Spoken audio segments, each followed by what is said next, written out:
High atop a mountain where the clouds rest like soft blankets, lived a wise man named Zensho. Below, in the bustling city of stone and ink, lived Satoshi. Satoshi was a famous scholar who had read every book in the great library. Yet, despite his vast knowledge, he felt a strange hollowness in his heart, like a room filled with furniture but no light. Satoshi reached the summit and found a small, wooden temple tucked between two ancient pine trees. There, sitting in a garden of perfectly raked white sand, was Zensho. The master did not look like a great scholar. He wore simple clothes and sat as still as the stones in his garden. He seemed to be listening to the wind rather than reading a book.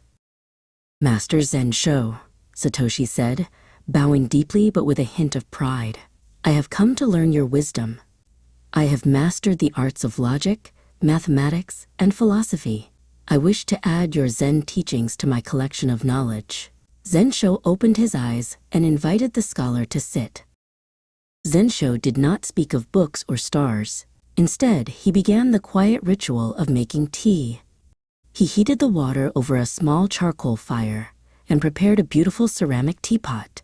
Satoshi watched, but his mind was racing, thinking of all the things he wanted to say next.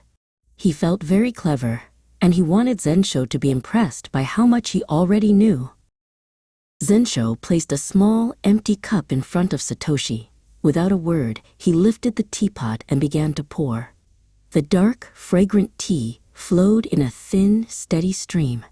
Satoshi stopped talking for a moment to watch the liquid rise toward the rim of the delicate porcelain cup. The tea reached the very top of the cup. Satoshi expected Zensho to stop, but the master continued to pour. The tea rose in a small dome above the rim and then began to spill over the sides. It splashed onto the wooden table. "It is over full," Satoshi cried out. "No more will go in.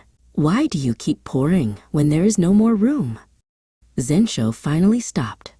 He set the teapot down and looked at the puddle of tea on the table, his expression as peaceful as the morning sky. "Like this cup," Zensho said softly, "you are full of your own opinions and speculations. How can I show you Zen unless you first empty your cup?" Satoshi looked at the tea on his robes and then at the empty teapot. For the first time in his life, the famous scholar had nothing to say. Satoshi took a deep breath. He realized that to learn something new, he had to let go of what he thought he already knew. He picked up a cloth and began to help Zensho wipe the table. They sat together in silence as the sun began to set, the mountain quiet, and the cup finally empty, ready to be filled.